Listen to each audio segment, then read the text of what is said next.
আসসালামু আলাইকুম, good morning বন্ধুরা। গুড মর্নিং এবং শুভ সকাল। তো সকাল সকাল ঘুম থেকে উঠে গেলাম, আর পাখির কাকলিতে ঘুম তো অবশ্যই ভাঙবে। সকাল 5:30 বাজতে না বাজতে পাখির কাকলিতে আমার ঘুম ভেঙে যায়। আর কদিন দিয়ে এত গরম পড়েছে, যার জন্য ঠিকভাবে ঘুমই হচ্ছে না। আর এত গরম কি বলবো। আর আজকে একদম 5:30টার সময় ঘুম থেকে উঠে গেলাম আমি। তো ভাবলাম আজকের ব্লগটা সকাল থেকেই শুরু হয়ে যাচ্ছে আমার 5:30টার থেকে। তো আমার সকাল সকাল ঘুম ভেঙে গেছে, যার জন্য আমি ভাবলাম আজকের ব্লগটা সকাল থেকে শুরু করে দিই, তোমাদের সঙ্গে শেয়ার করে নিই। আর সকালের দৃশ্যটা তোমাদের সঙ্গে শেয়ার করে নিই। আর আমার যে সকালের দৃশ্য এত ভালো লাগে, যার জন্য আমি ঘুম থেকে অনেক সকালেই উঠে যাই। তো বন্ধুরা, ঘুম থেকে উঠে গেছি, ঘুম তো ভেঙে গেছে। এবার সকালের দৃশ্যটা দেখার জন্য আমি বাইরে চলে এসেছি। কিন্তু এবার ঘুম ভেঙে গেছি, এবার ব্রাশ করে নেবো, ফ্রেশ হয়ে নেবো। আবার টিউশন পড়াতে হবে 6টার থেকে।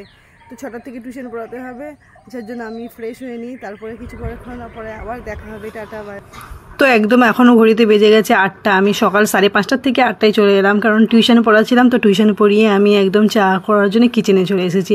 আর যেহেতু আজকে অনেক সকাল সকাল ঘর থেকে বেরোতে হবে, আর আজকে কলকাতা রওনা দিতে হবে, তো তার জন্য সকাল সকাল চা বানিয়ে নিলাম। আর তোমাদের দাদা এখন চা খেয়ে আর নিমকি খেয়ে এখন গোসল করতে চলে যাবে, শেভিং করবে, গোসল করতে চলে যাবে।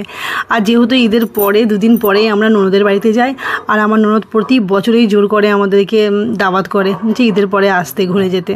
তো আমরা একদম হয়ে উঠে পারিনি, কারণ বাচ্চাদের পরীক্ষা ছিল, আর কিছু বাচ্চার এখনও পরীক্ষা আছে, যার জন্য আমি যেতে পারবো না। তো আমরা চা খেয়ে নিচ্ছি, আর তোমাদের দাদা এখন কলকাতার জন্য রওনা হবে।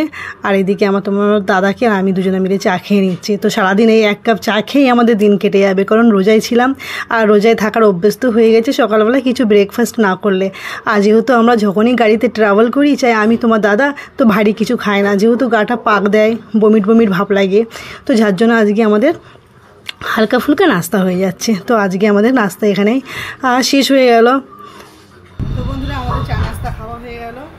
তো আমাদের খাওয়া শেষ হয়ে গেছে এখন। আর তোমার দাদা তো এখন বেরোবে, কলকাতায় যেতে হবে। আর কলকাতায় আমার ননদের বাড়িতে নেমন্ত্রণা আছে, ঈদের পরে নেমন্ত্রণা থাকে, তো সবাই নেমন্ত্রণা করেছে, তো সবার বাড়িতে তো যেতে পারবো না। তো আমার ছোটো ননদের বাড়িতে নেমন্ত্রণা আছে। তো এখন আমি দেখি, আমার যাওয়ার কোনো ইচ্ছা নেই, কিন্তু তোমাদের দাদা এখন বেরোবে, তো এখন রেডি হবে। আর আমাদের দিকে চা নাস্তা খাওয়া হয়ে গেছে। আজকের ভিডিও এই পর্যন্ত, এর পরের ভিডিওতে আবার দেখা হবে। টাটা বাই বাই, আল্লাহ হাফিজ।